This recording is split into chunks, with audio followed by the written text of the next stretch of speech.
que chacun nous tienne pour ministre de Christ.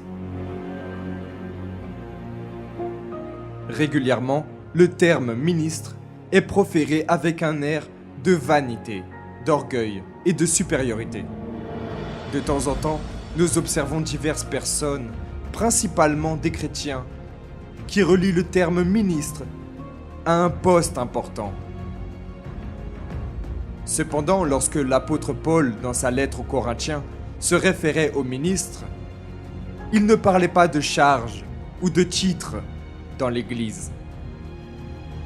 Le mot grec qu'il emploie dans la version originale signifie littéralement rameur inférieur, rameur subordonné ou rameur de basse catégorie.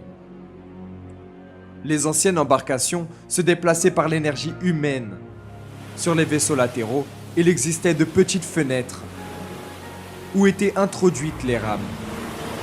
En d'autres termes, le moteur du navire était formé de rameurs qui restaient dans la partie la plus inférieure de l'embarcation. Ils n'étaient pas contractés pour leur travail, bien moins rémunérés pour leur service. Mais ils étaient des esclaves. Ces hommes ne recevaient rien, si ce n'était de la nourriture et de l'eau. Ils ramaient sans cesse au battement d'un tambour, marquant le rythme auquel ils devaient ramer. Ramez! Ramez!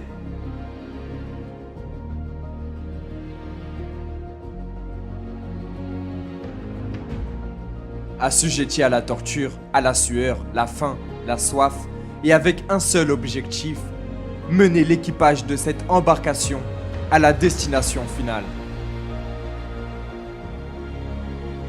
Paul était habitué au voyage en bateau, et Corinthe était une ville portuaire. Le terme était donc bien connu par ces derniers, qui ont tout de suite compris ce qu'il voulait leur transmettre. L'apôtre a montré qu'être ministre de Christ n'est pas lié au fait d'être en évidence à l'Église, comme beaucoup le pensent et le désirent. Au contraire, il ne vise pas son auto-promotion. Sa vie se résume à se diminuer en faveur de la croissance de l'œuvre de Dieu. C'est ainsi qu'agissent les véritables serviteurs. Ils ne font pas en sorte d'être vus ou reconnus par les hommes. Ils n'attendent de récompense pour leur service. Leur salaire consiste à plaire à leur Seigneur. Dans le passé, ils devaient ramer tous ensemble, au même rythme que le tambour. Et aujourd'hui, comme de bons rameurs, nous devons ramer en synchronie, dans la même foi, suivant la direction qui vient du Saint-Esprit, mettant toute notre force pour mener cette barque le plus rapidement possible aux âmes souffrantes qui ont besoin du salut. Ce travail n'est pas reconnu par les hommes, mais pour Dieu, nous sommes très importants, car nous déplaçons l'embarcation d'âmes en direction de la destination finale, le royaume des cieux.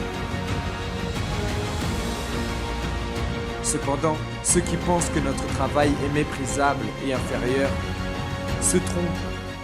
Nous avons le privilège de faire partie du corps de Christ et nous travaillons pour l'avancement du royaume de Dieu sur cette terre.